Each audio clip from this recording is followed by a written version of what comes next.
2 cup idli அரிசியை 2 மணி நேரம் நல்லா ஊற வச்சு ரவை பதத்துக்கு அரைச்சிருக்கேன். இந்த மாதிரி அரைச்சிட்டு அது கூட கொஞ்சம் உப்பு சேர்த்து மிக்ஸ் பண்ணி வச்சுருக்கேன். இப்போ கடாயில் 2 டேபிள் ஸ்பூன் கடலெண்ணெய் சேர்த்துருக்கேன். கடுகு போட்டிருக்கேன். இப்போ நான் கடலெண்ணெய்க்கு பதிலாக நீங்கள் வந்து தேங்காய் எண்ணெய் கூட சேர்த்துக்கலாம். ரொம்ப வாசனையாக நல்லாயிருக்கும். கடுகு பொரிஞ்சதும் 1/2 டீஸ்பூன் வந்து சீரகம் போட்டிருக்கேன்.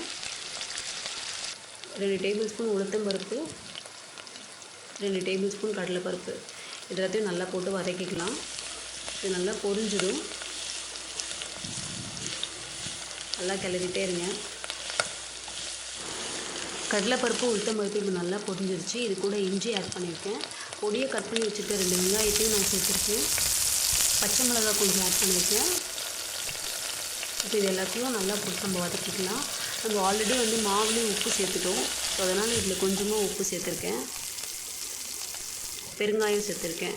எல்லாத்தையும் நல்லா வதக்கிட்டு நம்ம அரைச்சி வச்ச மாவு இதில் ஊற்றி நல்லா மிக்ஸ் பண்ணிகிட்டே இருக்கலாம்.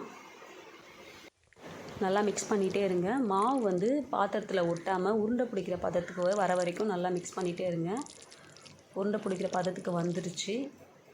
இது கூட கொஞ்சம் கொத்தமல்லி ஆட் பண்ணி சின்ன சின்ன உருண்டைகளாக பிடிச்சி இட்லி தட்டில் வச்சு ஒரு 10 மினிட்ஸ் வேக வச்சு எடுத்துக்கலாம். நான் வந்து வாழையில் வச்சு வேக வச்சுருக்கேன். ஏன்னா அதோடய ஸ்மெல் வந்து நல்லா அரோமேட்டிக்காக இருக்கும். அதனால் அவ்வளோதாங்க, நம்மளோட உப்பு உருண்டை ரெடி ஆயிடுச்சு. இது கூட கார சட்னி வச்சு சாப்பிடும்போது நல்லா டேஸ்டியாக இருக்கும். ஸோ இந்த ரெசிபி உங்களுக்கு பிடிச்சிருக்குன்னு நினைக்கிறேன்.